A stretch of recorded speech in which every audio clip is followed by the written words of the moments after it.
Thank you, Shannon. Willie, you want to start us off? Yeah, I would love to start off for everybody. It's my honor to be here as a part of the Association on American Indian Affairs Repatriation Conference. And I'm getting a gnarly echo, but I'll do my best. My name is William Johnson. I am the curator and the operations manager of the Ziibiwing Center of Anishinabe Culture and Lifeways in Mount Pleasant, Michigan. And we're an entity of the Saginaw Chippewa Indian Tribe of Michigan, and I'm very happy to be here today.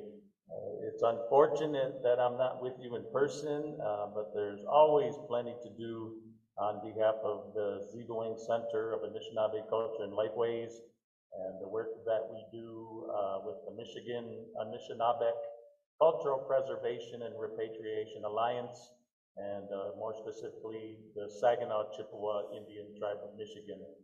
So I've been asked to say a prayer, so I'm going to do my best for everyone today. And for those of us that can bow our heads, let's do so, because we're going to enter into prayer on behalf of this amazing session, and then on behalf of the Association on American Indian Affairs. Nindawe Maganadu, all my relations, Makade, Wase, Yamaguns, Nadishinakas, little black, shiny light, prismatic stone, I am. Little black diamond, I am. Ojibwe, Anishinabe, and Dao. Ojibwe, Anishinabe, I am. Saginaw, Aking, and Donjiba. I'm from the land of the Saginaw Chippewa Indian Tribe of Michigan. Namisa Wayne Dan, we Medewian, and seeking the Medewin way of life. The we Kwajatun, the Ojibwe Moyan, I'm trying to speak my language, Ojibwe. Gije Manadu, Gagimi, Agunan, the Ojibwe Moyan. The Creator gave us the Ojibwe language. Miyu, Wenje, Baminja, Aman, Ojibwe Muin. For this reason, I'm pursuing the Ojibwe language. Nawi Nadamadis. I want to help myself. Nadamo Wishen Gije Manadu. Help me, Creator. Miyu, Eje Betajmayan. That is it, I vow. Ninga Ajichige, I shall do this. Nadamo Wishen, help me. Creator, we come to you on this most beautiful and blessed day. We ask that you bless this gathering of wonderful professionals, and especially the Association on American Indian Affairs. We ask that you bless our session. It depends. Policy-focused discussion on NAGPRA's application to medical examiner and coroner offices, and we're most thankful for all the wonderful people that support us today.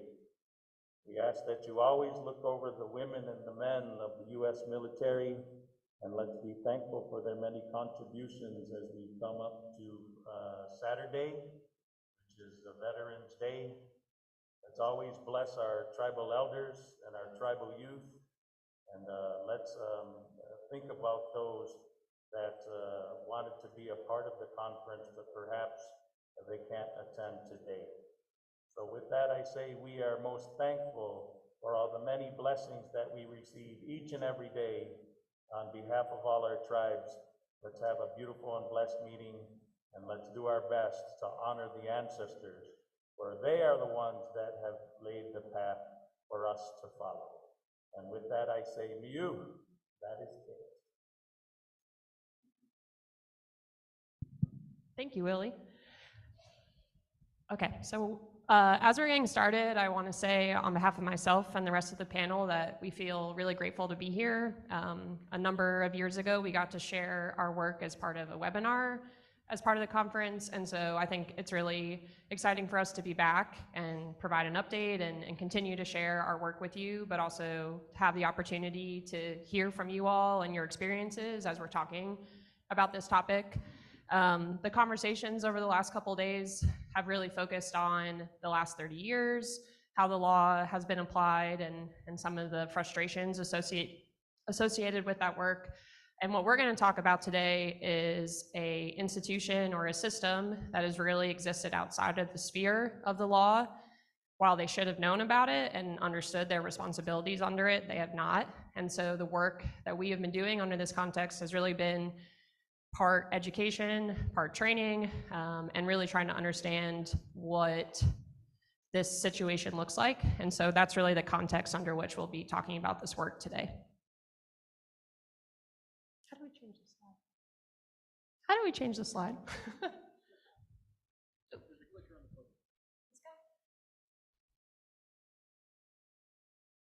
Oh, there we go. I feel powerful.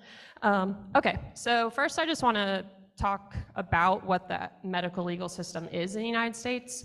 It is a notoriously confusing system. It's a very variable system. And so I think it's helpful to just start off with what exactly it is. And so while it is a nationwide system, every state in the country has a medical legal death investigation system. It's variable state by state. They're state-based systems. And so this map up here shows the CDC's representation of what those medical legal systems consist of. And so those can be like a centralized medical examiner system where all of the cases in the state go through one singular or regional offices. There's mixed systems, which consist of medical examiners and coroners in different counties or different jurisdictions, all within the same state. And then there's also like district-based systems, which exist in Florida, which Ryan's going to talk about more. And so, again, while this is a very brief description of what those systems look like, as we're going to talk about more, there's a lot of variability within those state-based systems as well. And so in terms of just the mandate of what medical examiner and coroner offices do, they're responsible for the investigation of suspicious or unattended deaths. And so that can be a myriad of things, from someone who dies in the hospital unattended, or again, more suspicious deaths like someone who was potentially the victim of a homicide or cases like that. And so again, the range of cases that are coming into offices is really wide. And that can be anything from soft tissue cases all the way up to skeletal cases, because what states define as forensically significant is also different. In some states, that time designation is 50 years, in some states it's 75 years, and in some states it's 100 years. And so all of that leads to, again, a lot of variation in the types of cases that are coming into offices and the conditions under which they're coming into offices. Another important thing is the designation between a medical examiner and a coroner. Those terms are often used synonymously, but they are not the same thing. Coroners are elected positions. They're often very political positions, usually people who have other political aspirations. So maybe they want to be mayor one day, or the sheriff, or they have a funeral home in the county over and they just want to be coroner in the county, the next county over. And so really the only requirement to be a coroner is a high school education. If that seems concerning to you, it should be, so just keep that in mind. But on the flip side, a medical examiner is typically a trained forensic pathologist. And so medical examiners can do autopsies, coroners cannot. And so that actually is an important piece that dictates who can actually work within certain medical legal systems and what types of offices that they can work in. Because not every medical examiner office can do autopsies. So just because there's a medical examiner there does not mean that autopsies happen at those offices. So again, there's just a lot of difference in the offices, what the personnel looks like there, and how they actually handle the cases that come into them, how long those cases stay there, and who's actually investigating the scenarios under which they've come to them. The other thing is that even within a state, so let's take Tennessee, for example, we have a regional medical examiner system where we're a long, skinny state. We have an office in the east, in the middle, and in the west, and then the northeast and the southwest. And so those offices, even though they all operate under the same state structure, they really have absolutely nothing to do with each other. They operate as very singular entities, meaning that there's really no inter-office communication between them. And so there's really not a lot of communication regarding cases. So really there's not many unified numbers that come out of these offices about how many cases were accepted across the state or the nature of those cases. When that data or those numbers are published in annual reports, they're done by office, again, not by state. And so to ask one office about the nature of their casework versus other offices, again, they really operate independent of each other. So trying to get a picture of what this looks like, again, on a state level is usually very difficult. This is also true in terms of jurisdictions. These offices are very tied to their jurisdictions, and they're really adamant about what happens in their jurisdiction versus someone else's jurisdiction. And even if it's 1 centimeter over that line, they're not going to be involved if it's outside of their jurisdiction.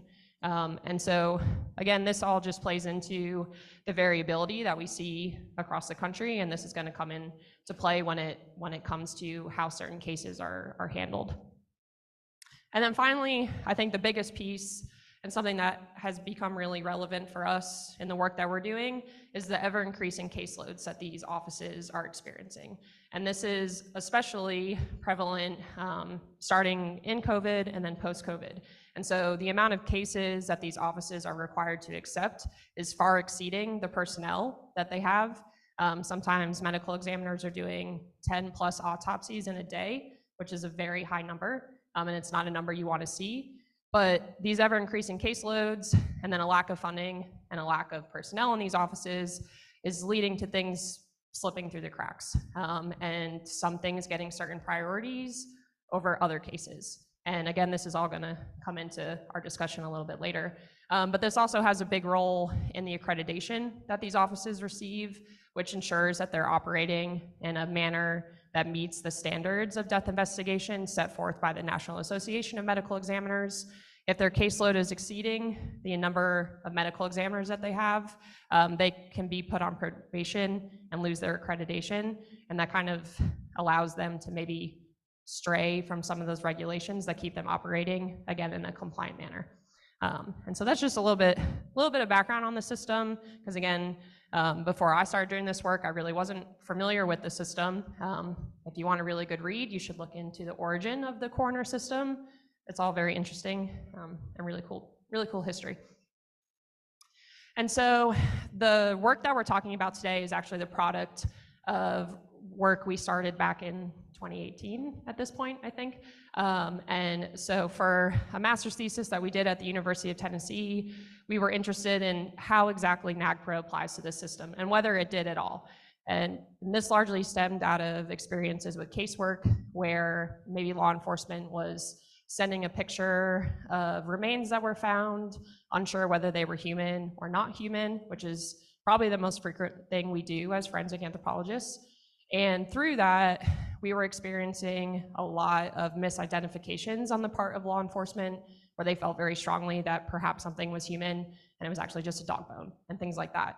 And so that spurred just conversation about how else these misidentifications might play out, and the types of cases that might be brought into a medical legal office that really didn't need to be, and what was happening when maybe they were properly identified. And so we looked into how these offices receive funding and what type of funding that they receive. And they receive, even though they are state-based systems and local government agencies, they do receive federal funding in a variety of contexts, whether that be from research grants, if they have people who are doing research at the office, and that could be the MEs, that could be an anthropologist, that can be the death investigators. They can also receive Coverdale grants, which are basically like office improvement grants, or if they want a certain piece of technology, that's federal funding that they receive. And often the funding that they're receiving from the state, part of it was allocated by the federal government for the state to then distribute to local government agencies. So while it may not be a lot of funding, it is funding that they are receiving.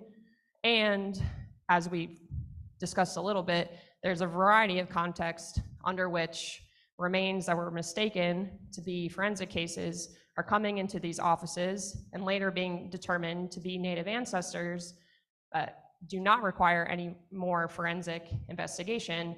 And so they are in possession and they are in possession of these remains.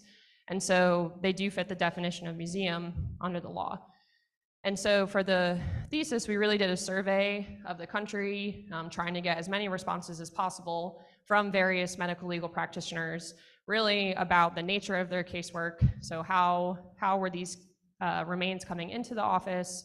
Who were making decisions on their disposition and their identity? Were they maintaining custody of those cases, or were they being transferred to other entities?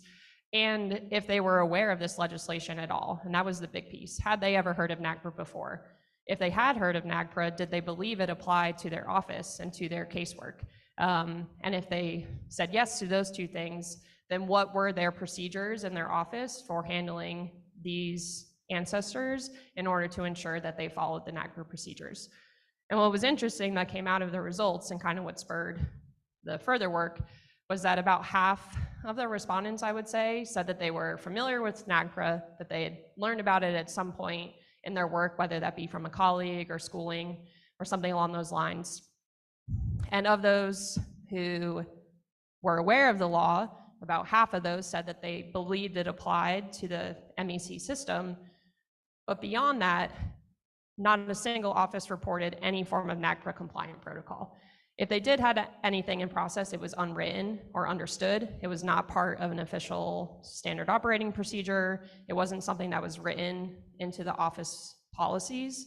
But by and large, these offices were all reporting things that were not compliant with the law, as in maybe transferring remains to an academic institution or a museum, perhaps like a university to use for teaching purposes. Some institutions reported that they rebury the remains, but a lot of them said that they curate them indefinitely as part of their unidentified casework. And so all of those responses were concerning for a variety of different reasons, but they highlighted, for us at least, that we needed to continue to work with these offices to get a better idea of all these different protocols and where they were stemming from, and to really try to talk to as many offices as possible to, again, understand what they're doing as individual offices, and then to provide training and resources to help them comply or to better comply with the legislation. And so knowing or realizing that we needed more work on this front, we applied for a National Institute of Justice grant under the Tribal Researcher Capacity Building Solicitation. And so I actually want to also recognize Raylan Williams in the back, because she's been a part of this project really since its inception. And then also the Eastern Band of Cherokee Indians, because they have also been a part of this project from the beginning, but unfortunately couldn't come today. And they've also funded a big part of this project as well from the time we lost some of our funding from NIJ. But I'm going to pass it over to Ellen now to talk about some of the work we've been doing under both this grant and other work happening at UT. But before we do that, does anyone have any questions at this point? We kind of wanted to allow time for maybe questions about the medical legal system or anything that we've talked about up until this point. Good. Okay, cool. All right.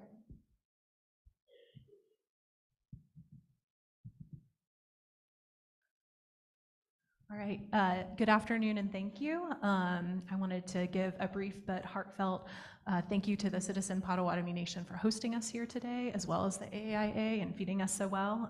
Really have enjoyed the conference so far and looking forward to learning more. And so just briefly, when I started back at UT several years ago now, repatriation was supposed to be a very small part of my job as curator of archaeology. And it became clear the very first week, actually the second day when I went to work, that repatriation needed to be the top priority and all of my time at the job. And that first week, we already had a NAGPRA information request that had been waiting for quite some time. It quickly became a claim, and I have to give a big thank you to the Chickasaw Nation for helping really kickstart the repatriation process here at UT. The scale and scope of the ancestors housed at UT is still quite large. While we have made much progress, we still have a ways to go to get all of the ancestors and their belongings back to their native nations to go home. I did want to echo Shannon's challenge to just be aware of your own institutional policies and what you're able to change and the difference you can make. We do now have a research moratorium in place. We also have an image policy. Both of them require explicit approval in writing or email by Native nations. They're not perfect, but they're progress, and so we're always trying to do better when we know better. And I also want to just let folks know we're talking today about the medico-legal system, but also libraries and archives when it comes to data sovereignty and public access to data and images, to just be aware of that. And through consultation, we've really taken these discussions to heart and are doing our best to work with all these different units on campus to try to do things better. And so for us, we've really been reactive in our repatriation work in response to NAGPRA claims. And I also have to give a big thank you to Deanna Bird, the NAGPRA liaison for the Choctaw Nation of Oklahoma, and their office's No Stone Unturned project. She first asked me about the forensic and the donated collections of human remains housed at UT's Forensic Anthropology Center in a separate space on campus. The donated individuals, they or their family, gave informed consent to donate their bodies for use in scientific research, which is what the Forensic Center is known for. However, the individuals housed in the forensic collection space came to the university throughout the 1970s and 1980s, mainly when the director was the state forensic anthropologist. So we reached out to the Forensic Anthropology Center, and it was not a fast process. The pandemic didn't help.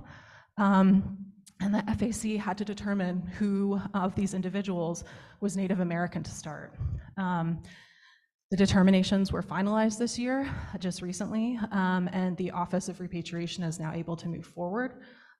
We are almost ready. I hoped we could do it before the conference, but we are hoping in the next 2 weeks to be able to send out the inventory lists with geographic locations to all the potentially affiliated Native nations.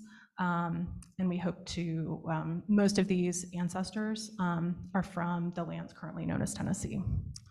And so we expect to consult soon and follow the NAGPRA process to repatriate as quickly as the affiliated Native nations wish to proceed.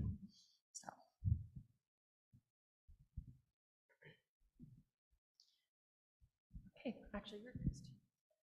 Ryan's going to talk to us now about his experience in Florida at the National Association of Medical Examiners Conference, but also his time as the state archaeologist in Florida and his work with the unmarked human burials law. Thanks very much. It's really good to be here. Thanks for everybody for sticking around later in the afternoon too. That's appreciated. I guess I'll talk about the NAME conference first, maybe. So I want to also share, and I've probably told about half of you this, but I work at a place called the Robert S. Peabody Institute of Archaeology, which is part of Phillips Academy, a high school in Andover, Massachusetts. We're not part of Harvard. Raise your hand if I've already told you this. No, I'm just teasing. You don't have to do that. All right, we have a similar name. That's, I hope and lots of historical entanglements. So, but anyway, I was happy to get involved with Megan's dissertation project,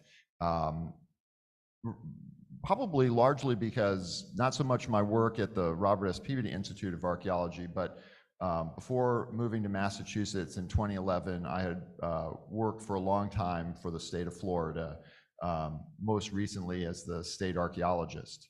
And in that capacity, a lot of my time was spent following up on reports of unmarked human burials, frequently that came through the district medical examiner's offices.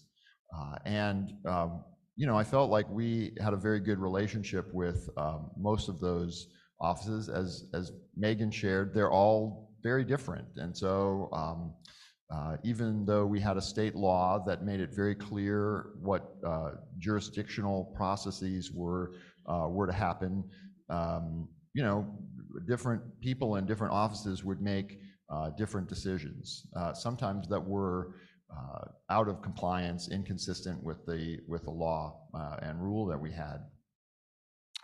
But one of the things that Megan organized was a presentation at the National Association of Medical Examiners conference in fall of 2021, which was held in West Palm Beach. And so I had an opportunity to kind of represent the group at that event.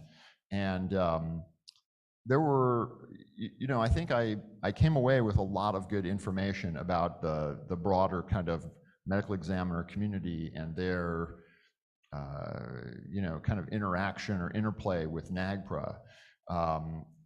It was a room like this with probably 200 people, medical examiners, medical examiner personnel from all over the country that were there. And you know, what I remember really, I was kind of prepared for there to be a lot of pushback from folks in the audience. You know, no, we don't have to do NAGPRA. That's not part of our, you know, obligation. People, that was not what I got at all, really. People had lots of questions. People were very engaged. People shared stories that were, you know, pretty ranged from cringy to, you know, kind of, oh, OMG, I can't believe that sort of happened. You know, from their, you know, different states and experiences. Some had worked very closely with physical anthropologists, forensic anthropologists around remains, oftentimes ancient remains, but others really, you know, had basic questions like, well, how would I be able to tell, you know, if these were remains that might be subject to a law like NAGPRA? And so it was, I think, a pretty illuminating experience to go. They also had this kind of funny 5K race, which I got up very early in the morning, or you can see that I'm in the back there. But they, you know, they're all physicians. They're people that have gone to medical school, and they were, I think, you know, they wanted to learn more, you know, so I think it was very clear that there was a real opportunity for education there about, you know, how they could potentially approach native ancestral remains that might be coming into their office under whatever, you know, whatever circumstances.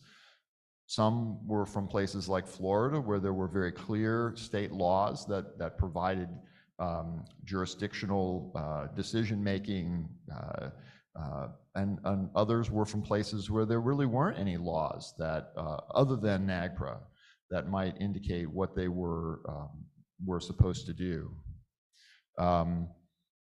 Let's see, do you want, is the next slide? Oh, yeah, oh, there's my article, right. So, one of the things that came out of my time as the state archaeologist in Florida, I don't know if anybody remembers Bill Steele. He was the Seminole Tribe of Florida TIPO for quite a long time, maybe one of their first TIPOs. But Bill would call me usually at about 6:15 in the morning.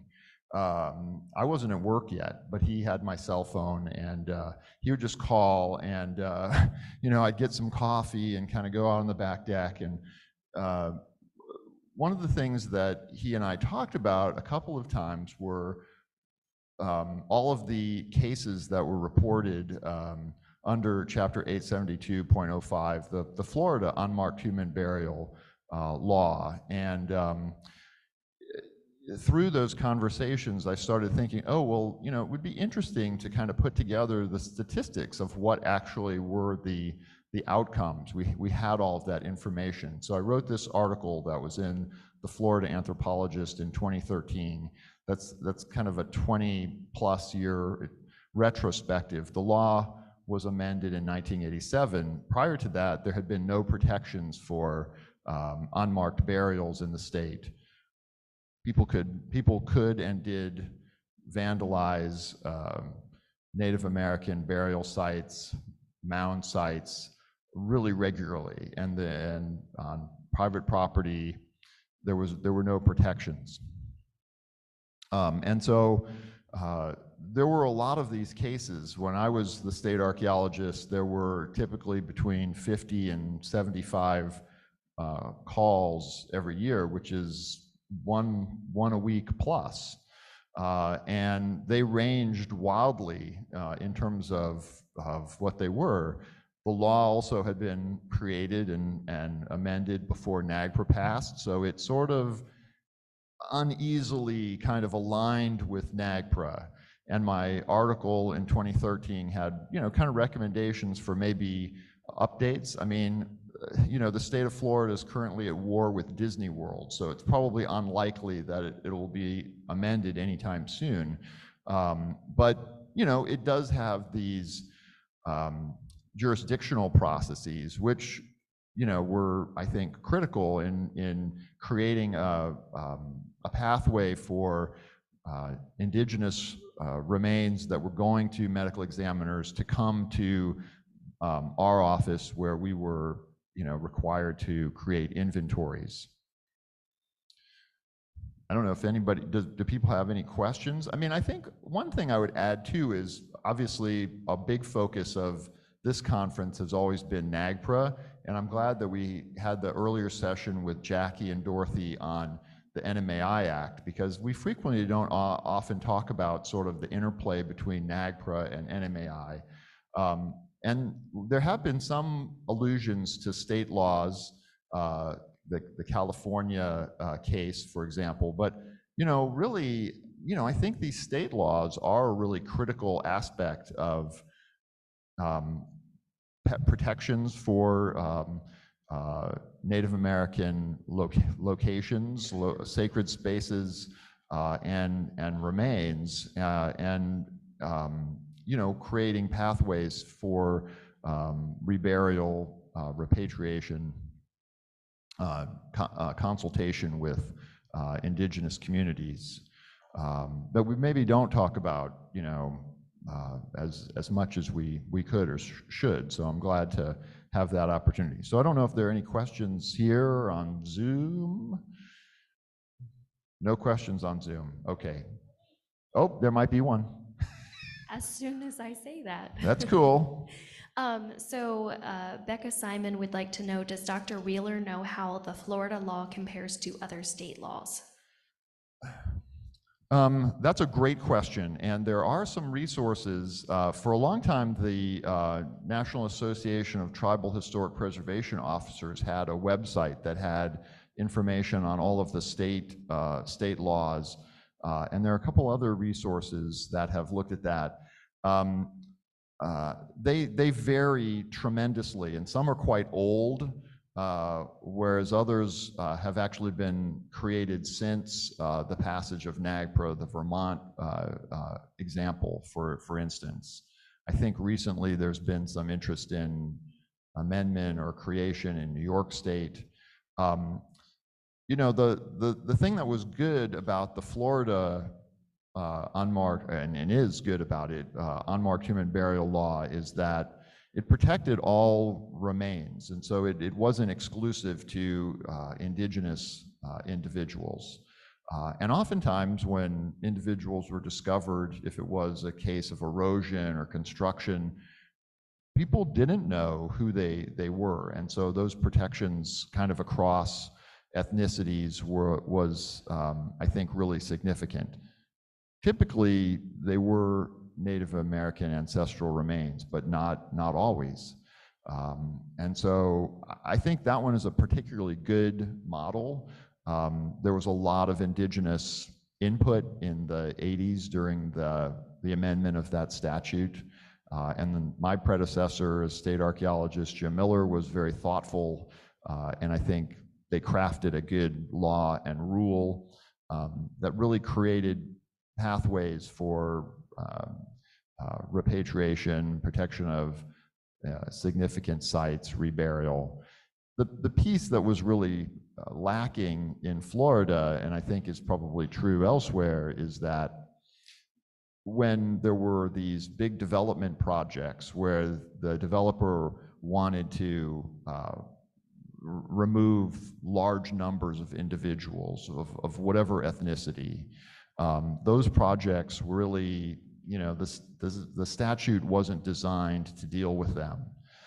And there might have really needed to be some revision that was more like the protection parts of NAGPRA, which we generally don't talk about at this conference. But I don't know really. I mean, it's a good question. They're all different. I think there were, you know, when I wrote that article, there were about 38 or 40 states that had laws. The one in Massachusetts that I'm familiar with now is very focused on Native American ancestral remains, and involves the medical examiner. But I've seen very strange applications of it by the state medical examiner and the state archaeologist. So. Veronica also wanted to chime in. Okay. Awesome.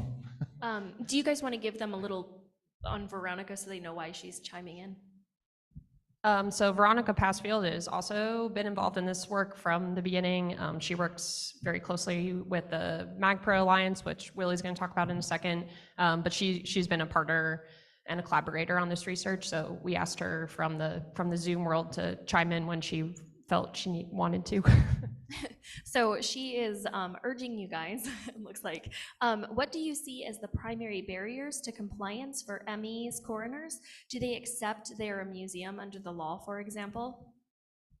Good question, and I'm gonna switch the slide actually for this. So yes, so Veronica is pointing out probably the biggest hurdle that we have experienced during our work so far, and I'll echo what Ryan said in that once we get past this hurdle, usually these practitioners are relatively willing to work with us.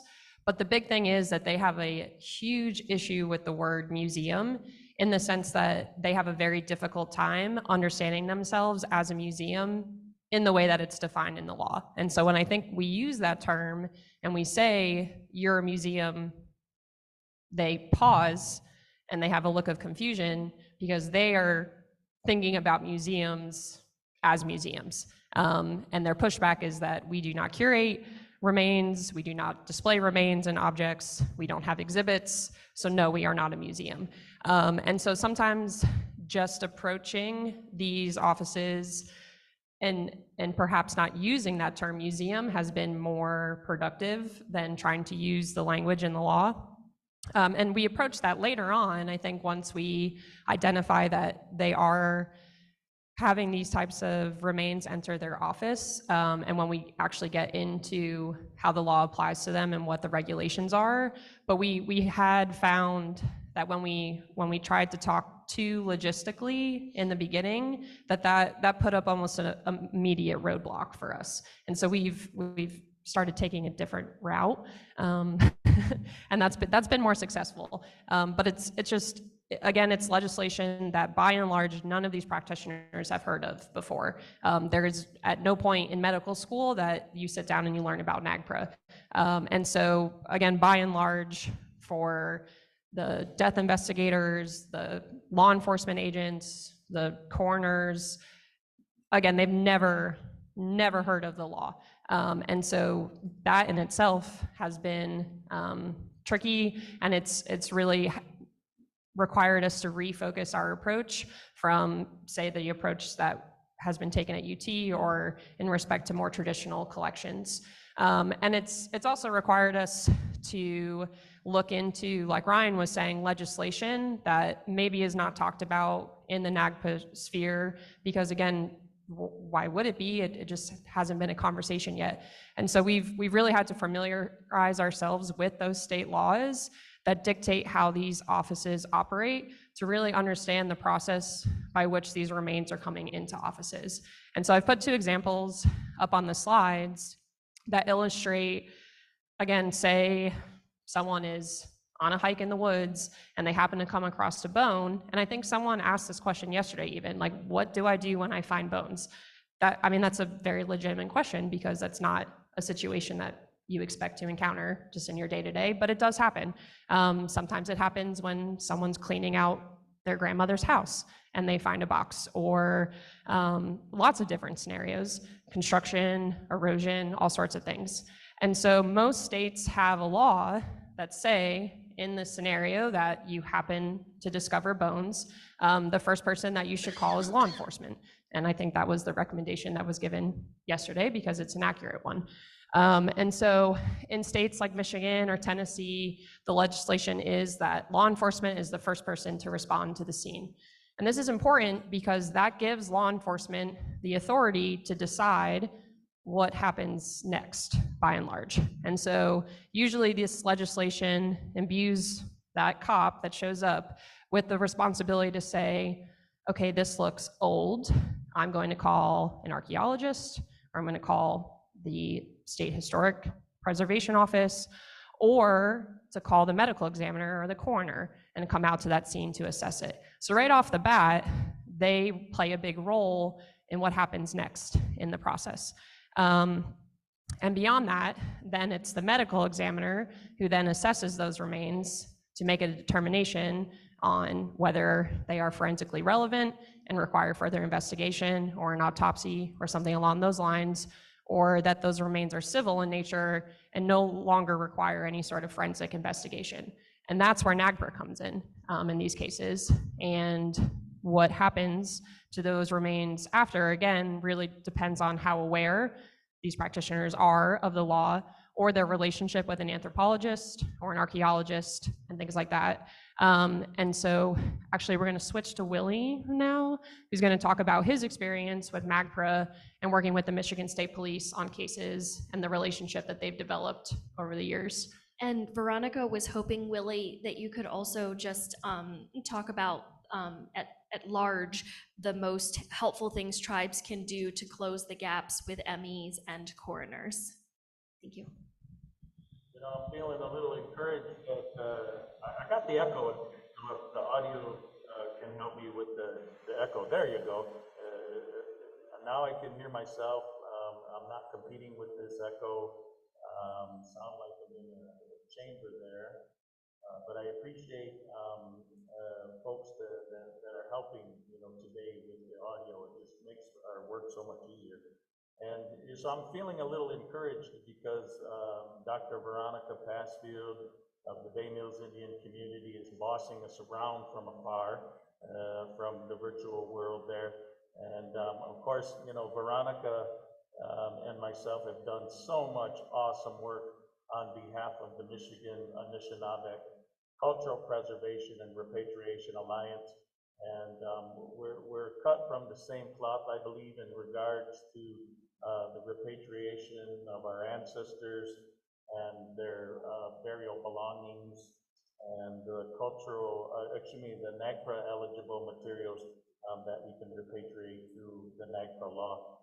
So we have a big responsibility to talk about the Michigan Anishinabe Cultural Preservation and Repatriation Alliance, which of course is composed of the 12 federally recognized tribes and the 2 state historic tribes in the state of Michigan.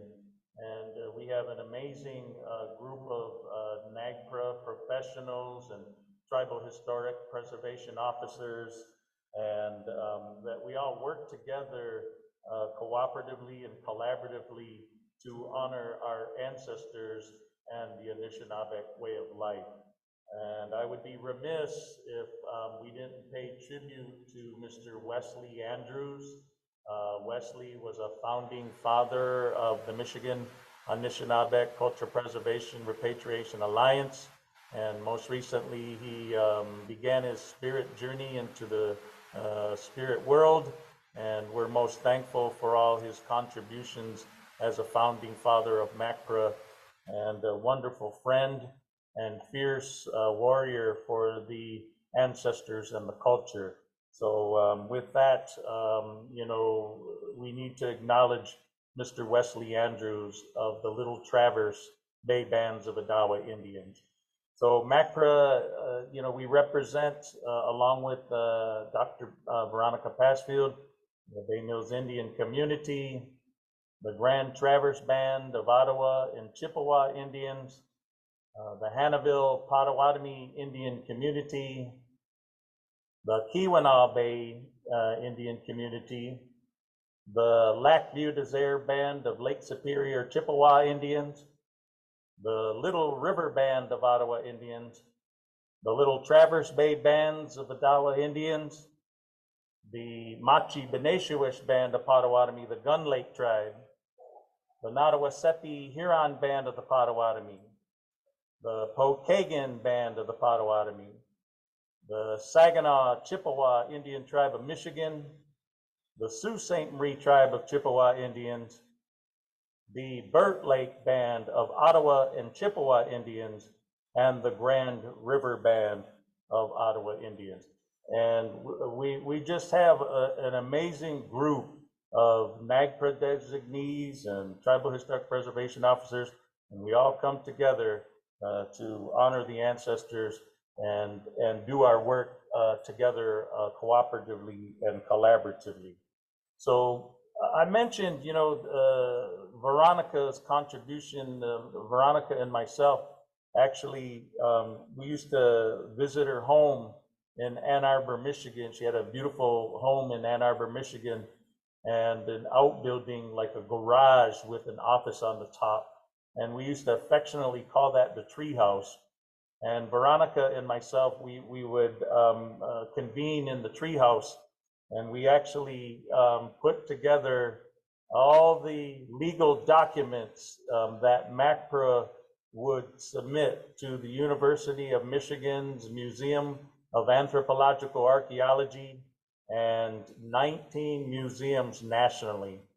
And so all this work that we did began in around the year 2010. And I can recall many conversations that Veronica and myself would have and say, are you sure, are you absolutely sure that the Delaware Nation, doesn't have Aboriginal land claims in Washtenaw County? And so we would have these, intense conversations about representing not only the constituent tribes of NAGPRA, but our Anishinabe brethren throughout the Great Lakes region and beyond.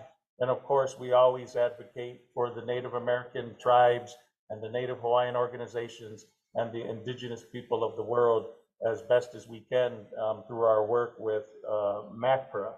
And we actually began that work in 2011.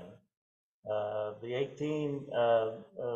19 museums nationally, simultaneous joint request for disposition, University of Michigan, and the 19 museums nationally. And now through our work here in 2023, the only museum that's still standing with ancestors as a part of that initial effort is the University of Michigan's Museum of Anthropological Archaeology. And we're over the halfway point, a little over the halfway point of repatriating all the ancestors from the state of Michigan back to the NAGPRA tribes. So NAGPRA has an amazing accomplishment right in our midst, where once we're done with our work at the University of Michigan, then every single ancestor from the state of Michigan will have been repatriated to the individual tribes of the Michigan Anishinabe Cultural Preservation Repatriation Alliance, and then our Anishinabe brethren throughout the Great Lakes region.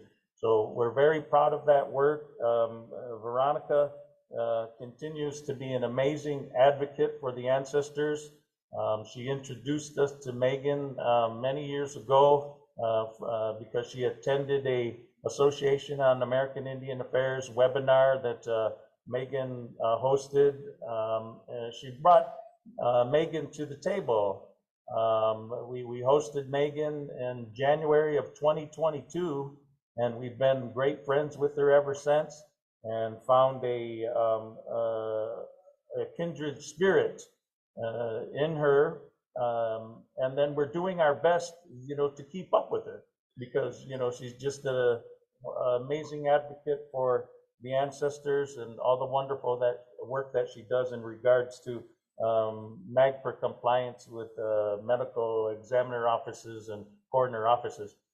And then also, I'd like to pay tribute to Ryan there on the panel. The NAGPRA tribes, of course, authorized the Saginaw Chippewa Indian Tribe of Michigan to travel all the way to the Robert S. Peabody Institute of Archaeology to repatriate ancestors from the Peabody.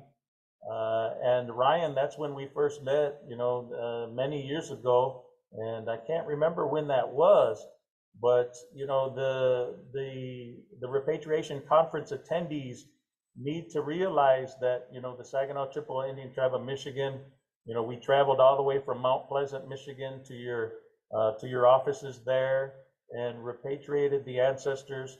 And the ancestors that came home to us, they fit in a little tiny box that you could fit in the palm of your hand, and if you can remember that. And it was an amazing blessing for the Saginaw Chippewa Indian Tribe of Michigan to be authorized as the authorized transfer recipient to travel to the Peabody, Robert S. Peabody Museum Institute of Archaeology to repatriate the ancestors that day. And, we just have so much love, for the ancestors, because once again, like I said in my prayer, they were the ones that paved, laid the path for us to follow. And, our work is spirit driven. And of course, our work is specific to honoring our clan roles. And I am of the Bear Clan, Makwa and Dodane, which is Bear Clan I am. And I've always considered my clan responsibility to be a protector of the people. So, when I shed my mortal coil and I begin my own journey into the spirit world, then I'll have a slice of satisfaction knowing that we've honored the ancestors as best as we can to our ability, so maybe, someday, when I am in the spirit world, then I'll have an opportunity to meet all those beautiful individuals that we provided a voice for in the physical realm. So many blessings to Veronica from Bay Mills Indian Community. Your presence today as a part of this session virtually, is making my heart soar, and I'm so thankful that you're on the call today.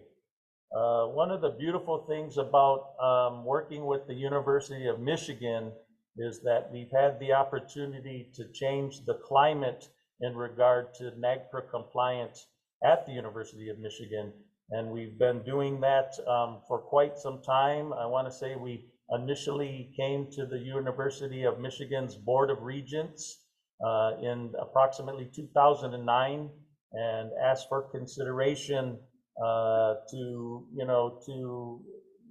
begin bringing the ancestors and objects home to the various tribes.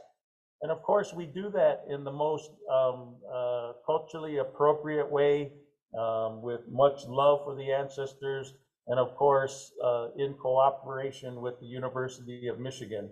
And we were very successful with our plea. The University of Michigan's Board of Regents heard our plea and impassioned plea on behalf of the ancestors. And then we began to change things. We did a complete 180 at the University of Michigan in regard to their NAGPRA compliance.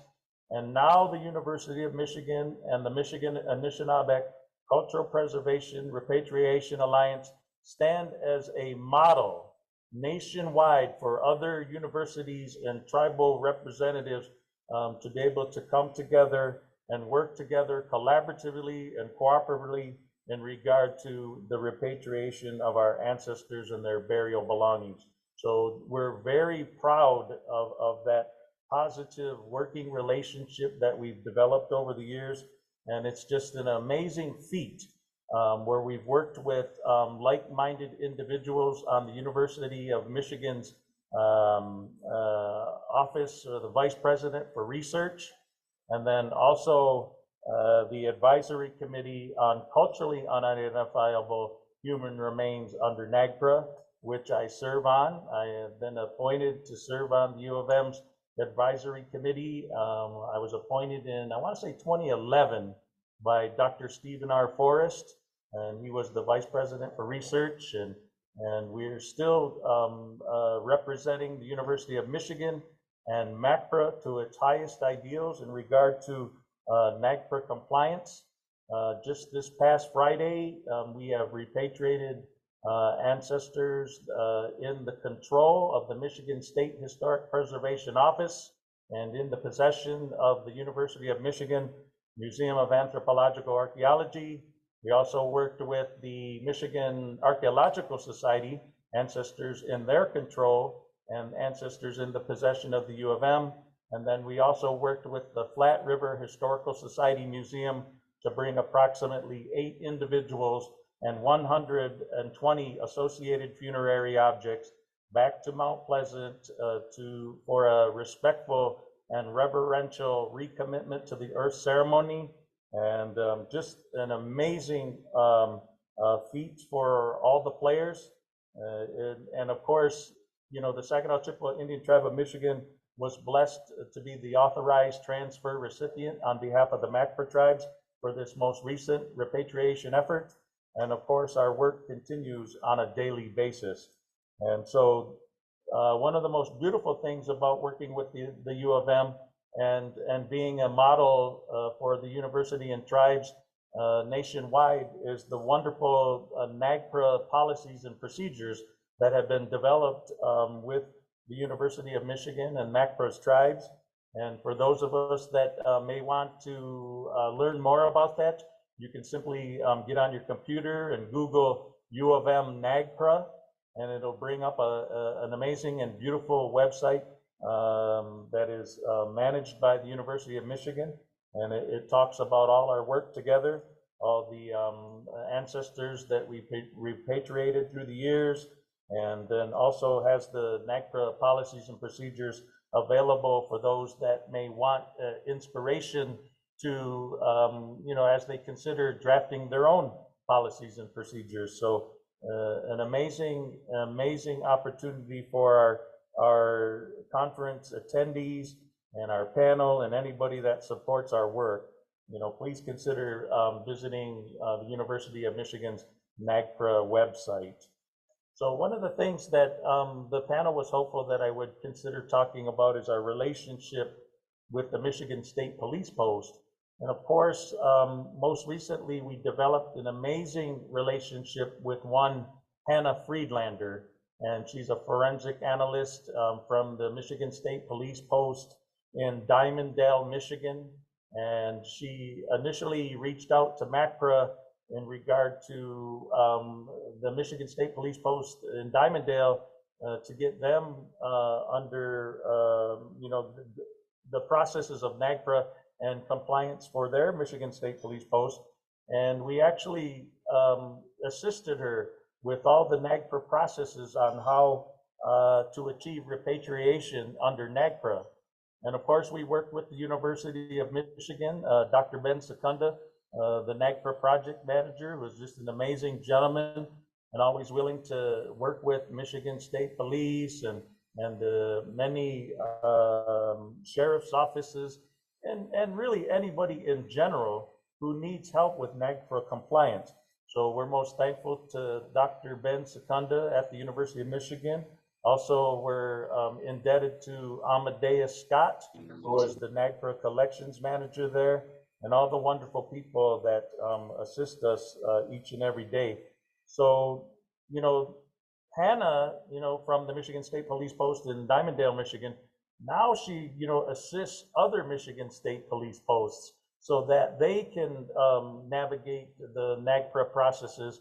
And she's always willing to help out and step in and assist other Michigan State Police Posts, you know, to get their NAGPRA work done. And she's just been an amazing friend and advocate for Anishinabe people and the various tribes that we work with. And we can't say enough about her contributions because, you know, she totally gets it. She understands about, you know, spirit-driven work and our clan roles and responsibilities.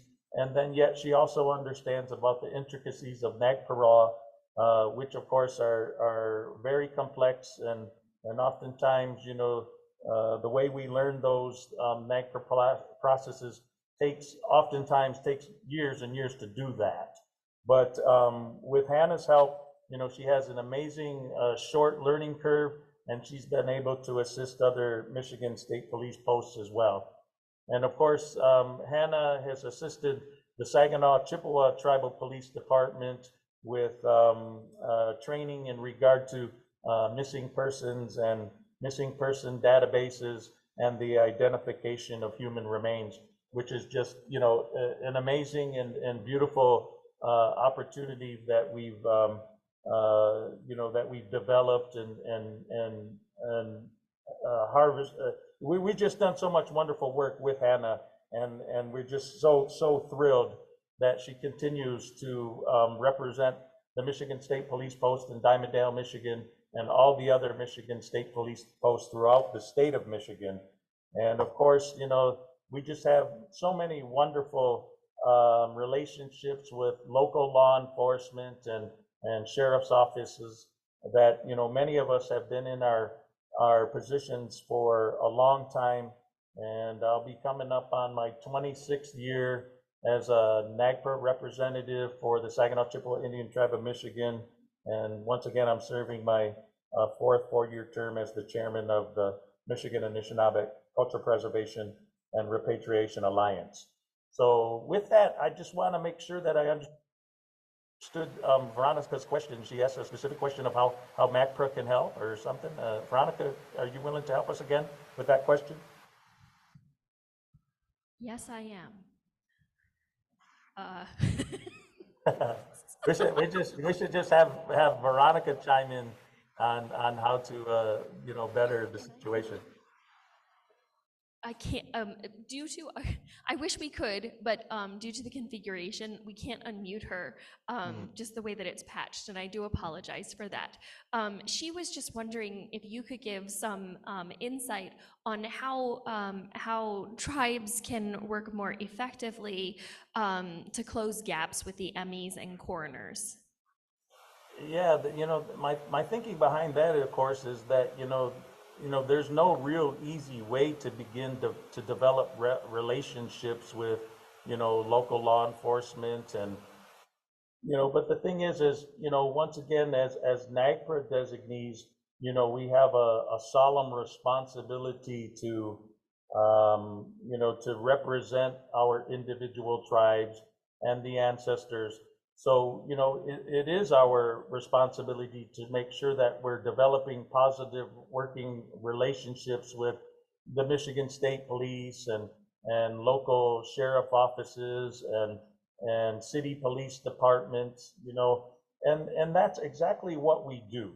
And so, you know, it makes me happy to realize that, you know, we have so many wonderful friends, you know, with the Michigan State Police Department, Sheriff Office, City Police Department, and they know instinctively who they have to consult with. So whether they're reaching out to me specifically as the chairman of the Michigan Anishinabe Cultural Preservation Repatriation Alliance, or they, you know, they contact the tribe that is closest to them. And that's happened on so many occasions, and most recently, you know, that happens. It's just our duty and responsibility to work with these wonderful people in local in law enforcement. And then I'll just give you another quick example. You know, one day I came home from a long day's work at the Ziibiwing Center, and I was at home watching television in the evening, and I received a telephone call from Sergeant Roderick Lagarde of the Flint Police Department. And he let us know about an unfortunate discovery of ancestral human remains in the downtown Flint, Michigan area. And then that began an actual process where all the tribes came together, and we had a unprecedented Flint Stone Street Ancestral Recovery and Reburial Project that that lasted for over 3 years. And what had happened was ancestral human remains were inadvertently discovered in the downtown Flint, Michigan area. Approximately 76,000 cubic feet of back dirt piles were disturbed for a Section 106 project that went awry.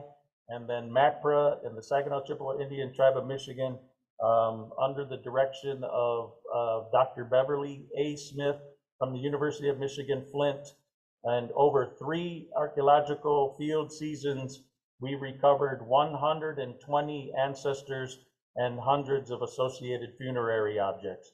And you know, that's what can happen, you know, when you pay close attention to working with local law enforcement and taking every call seriously.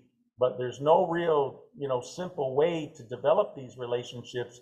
You just have to dig in and represent your tribe and NAGPRA organization as best as you can to take the ancestors and our NAGPRA responsibilities seriously.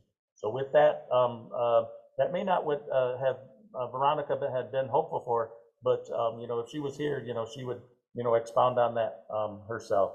So with that, I'll turn it back over to Megan.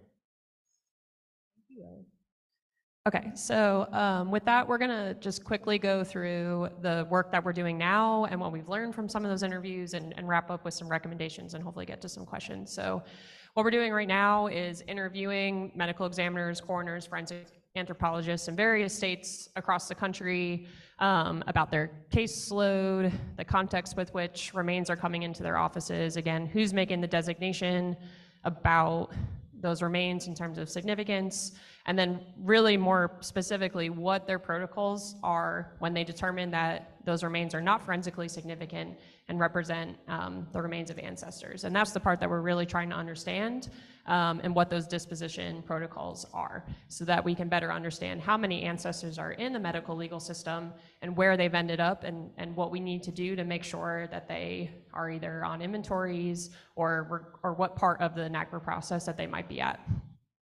And so before I go to the next slide, we've included some excerpts from the interviews with medical legal practitioners. So I just want to give a heads up that some of the language is somewhat cold. It's their own words about this process in regards to human remains, and it's not how I think we would typically discuss this process. So I just want to give the audience a heads up before I go to those slides. Okay, so this is from an interview describing exactly how it is that remains come into their office sometimes. And so they're describing basically the process by which law enforcement responds to these remains or to the call that remains have been discovered, and really the inconsistency in the fact that even though law enforcement is obligated by law to notify a medical examiner or coroner, that often law enforcement may not be doing that because they don't feel as though they need to, especially if they feel as though those remains might be old. They feel as though they have the expertise to make that decision for one, and then they decide that it's not worth their time to call a medical examiner or coroner, and they may just leave them where they are, which means that there's really no notification of the discovery of those remains that's happening. And on top of that, they may feel as though that they can just take them back to their office, and then they end up sitting on shelves and boxes for someone else to discover at a later date. And so I think this demonstrates the fact that while state law might script a very simple process, what could be a simple process, kind of like Melanie was alluding to yesterday, in terms of if you actually break it down, the process could be very simple, but there's lots of things that go awry. The same is the case with these cases of inadvertent discoveries or remains coming into these offices. In theory, it could be a simple process that happens, but there's lots of confusion and lots of different variables that play into how it actually plays out. This next quote is describing the sentiments of law enforcement.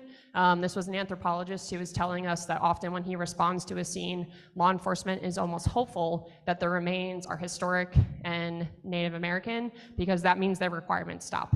That means that they don't have to do paperwork, that they don't have to deal with it, that it's somebody else's problem, or that even in some instances, maybe they can just cover them back up and leave them where they are. And this anthropologist's issue is that he tries to convey to them that their legal requirements do not stop just because that individual is Native American. They're just different. And that's really where the problem lies, is that they don't understand why they're different or what those different responsibilities are. And the other quote really speaks to, again, the variability in offices. A lot of how this process plays out is very dependent on interpersonal relationships. So maybe law enforcement in one county really likes the medical examiner 5 counties over and not the coroner in the county that they work in. And so when they discover human remains, they may call that medical examiner 5 counties over instead of the coroner in the county that they work in. And so in that situation, cases are crossing county lines, they're ending up in other jurisdictions, and in terms of like the trade of human remains we've been talking about, this all plays into the paper trail of those individuals and how we are able to actually find out where they are or have contextual information associated with them in order to do an affiliation and things like that. And all of that gets exceptionally more complicated depending on these personal relationships and how these cases are handled by the people who respond to those scenes. And then finally, there's just a lot of variability also, again, in how the actual recovery process happens. Again, who's actually responding to that scene and what they feel is important to collect. So a lot of the people that we have spoken with have reported that maybe law enforcement picked up an element or two because they're not trained in how to actually approach a scene or a site. And so it may be that only some of the ancestor is making it back to the office, and there's not really good contextual information that's collected at the scene because law enforcement wants to be in and out and done as quickly as possible. And sometimes they'll have to go back to the scene, or maybe it's years later that someone's revisiting this and they have no idea where the original scene was. And so going back to recover the rest of that ancestor is exceptionally more difficult in that context. So again, all of these things play into the confusion that can happen. And finally, just the sentiment that a lot of these employees have about the role of federal legislation versus the state laws that they interact with. It's been reported to us many times that because they are an employee of the state regulations are the only thing that they have to be concerned with, which I'm sure everyone in this room knows that that is not the case, and that federal legislation supersedes state legislation, but that is a sentiment that has been shared with us many times about how these individuals feel just about their daily operations. And so just some quick recommendations so we can take some questions as maybe you are attempting to reach out to medical examiner coroner offices about ancestors they may have in their possession or ancestors that have come in as cases and maybe been transferred to different institutions. I think the big thing is to remember that these offices are not museums. And so the experience that you have with museums, the way that you approach consultation or like accessing collection information is going to be a lot different in regard to these offices, solely in the fact that, again, they are not museums in the sense that they are not curating collections, they don't have site histories, or there hasn't been research done on their collections, so maybe there's not the same contextual or provenience information associated with these cases. And by and large, a lot of cases are sent to them with absolutely no provenience information at all. Maybe remains are sent in a box, or again, found in grandpa's attic, or a storage unit was purchased and remains were found in there. That was a situation that just happened in Florida. And so there's just a variety of contexts under which these offices have come into possession of remains, and that can make the process somewhat more difficult. So keep that in mind.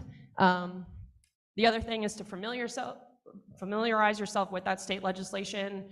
Again, there's a lot of variability in it, and it'll again affect who is actually involved in this process, but what other legislation exists. So like New Mexico has a state statute that if a medical examiner believes an individual to be Native American, they cannot do an autopsy on them and they cannot take tissue samples. And they must work with local tribal communities about how to proceed with that individual.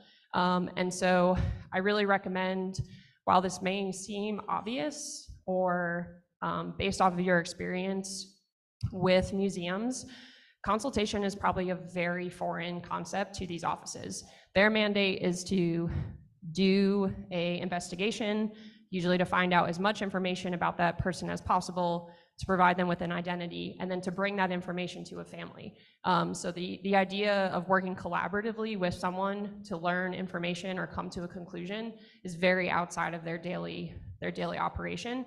I'm not saying they shouldn't do it and that they're not capable of doing it, but it's just something that, again, might just require a little bit more explanation as to why it's an important piece and why it matters to the communities. And I think that's relevant both for modern cases that were talked about yesterday and the cases of ancestors. The other thing is to really ask them about their procedures in terms of like what happens to individuals that come in for death investigation and like receive a case number. So is it their policy that they take tissue samples?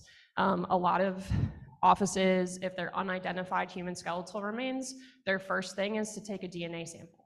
And so in terms of going through the process of trying to recover ancestors, understanding all of the things, all the processes that might have happened to that individual from the time they entered the office is also important. So you can ensure that you're getting maybe all of the pieces of those ancestors back. And to maybe encourage them that certain accommodations should be made the same way they make accommodations for other groups, and that, again, if they believe the individual to be Native American, maybe don't take the DNA sample or don't do an autopsy and things like that. And they can certainly make those accommodations, but they just may not be aware that those are accommodations that they should be making.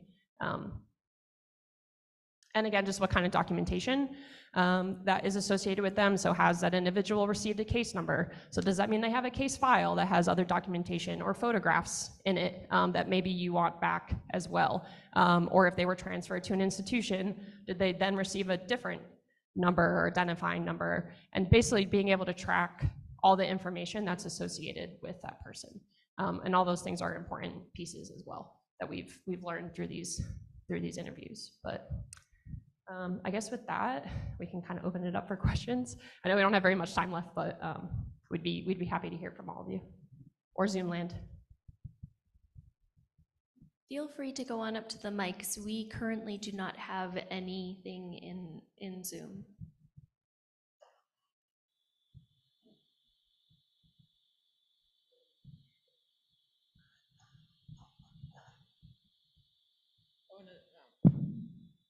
Thank you for your presentation and your project, because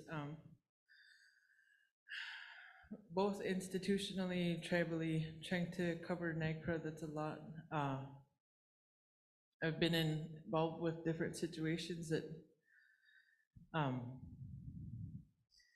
it sucks having to refer to human remains as property, or I guess one of my questions to you, if and then a conversation maybe to be started with everybody here.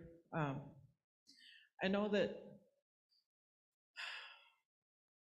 there's conversations being started about MMIW, or missing and murdered Indigenous peoples, or things like that, considering when there's a death and nobody can claim that person or individual, sometimes they become state property and are subject to study and used, and it's hard not to get choked up, right? But the tissue samples that are collected with those individuals, even if later I able to identify them and contact the family, I think it's very important to stress recollecting those tissue samples because, you know, indigenous peoples, we try our best to have that ceremony to send them on. You know, some of us still practice our ways, you know, but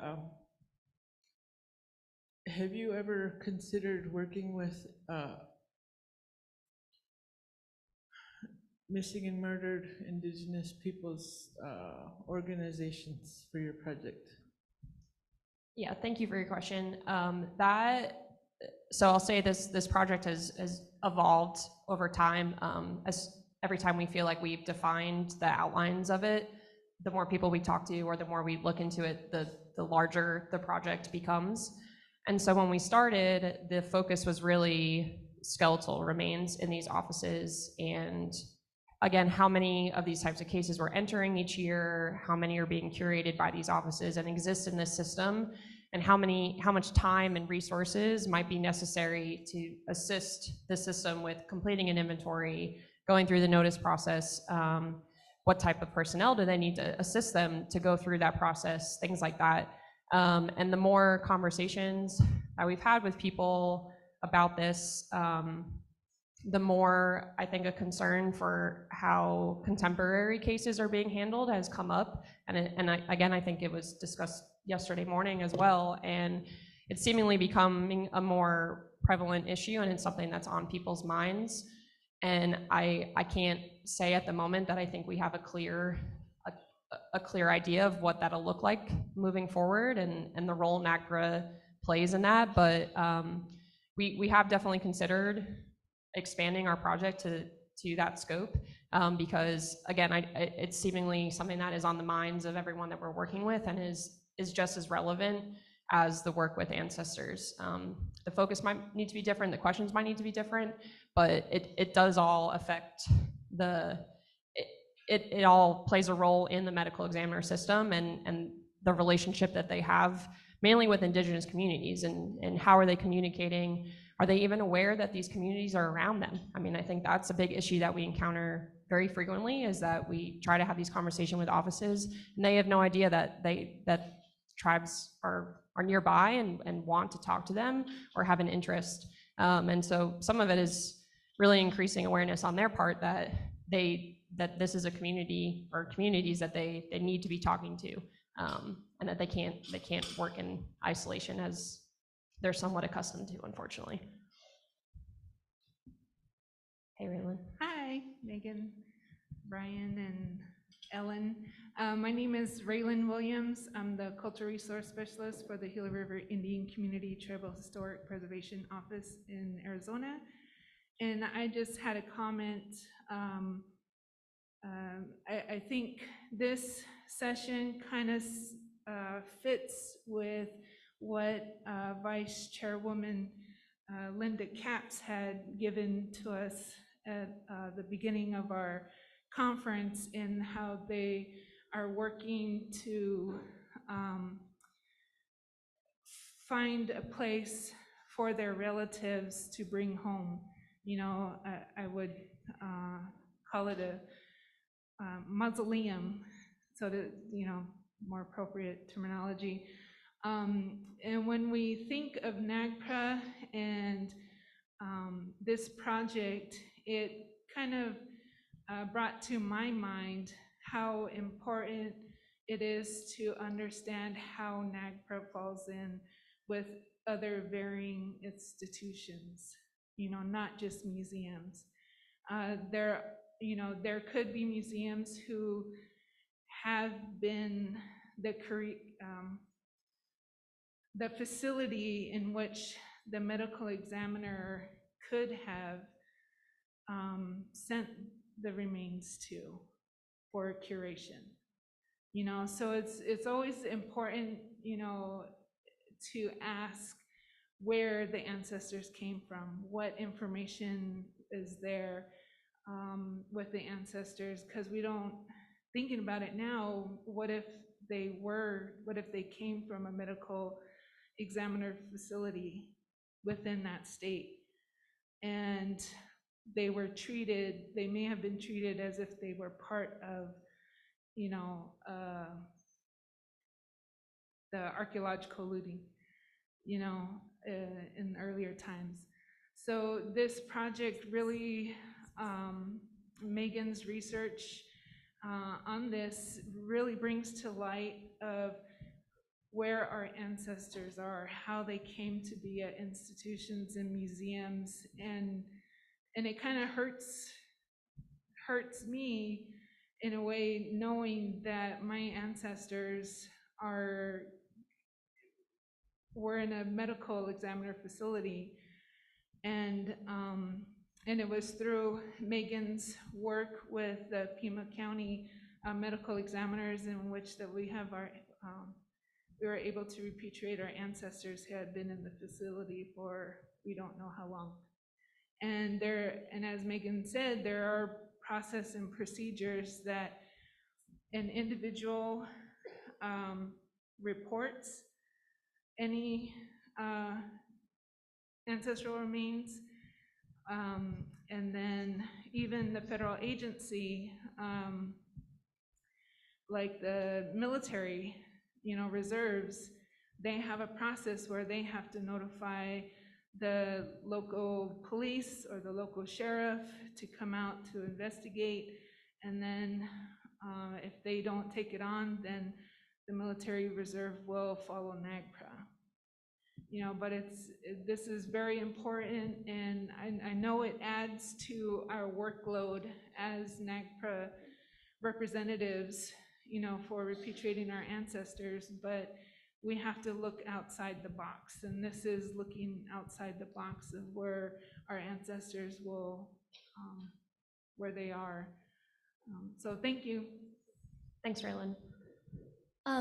I just wanted to let you know, just being conscious of the time and everything, because we have the event tonight. Veronica, once again, she agrees with you, Willie, that she's bossy. She wanted to know, Megan, if you are willing to let people email you with questions so that they can follow up, because there still are other questions.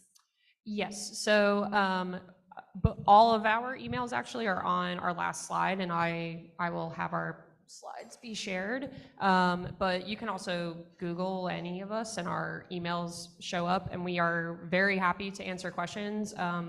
We very frequently get requests from people who are having an issue with a medical examiner coroner, or they're trying to figure out how to approach their local law enforcement office or medical legal office, and we are more than happy to help with that. Sometimes finding the right language to interact with them can be difficult because, again, they just exist in a very different sphere than what we're used to working in, and so we're happy to help with any piece of that, and more than happy to answer questions at really any time. I think we're all relatively available most of the time, so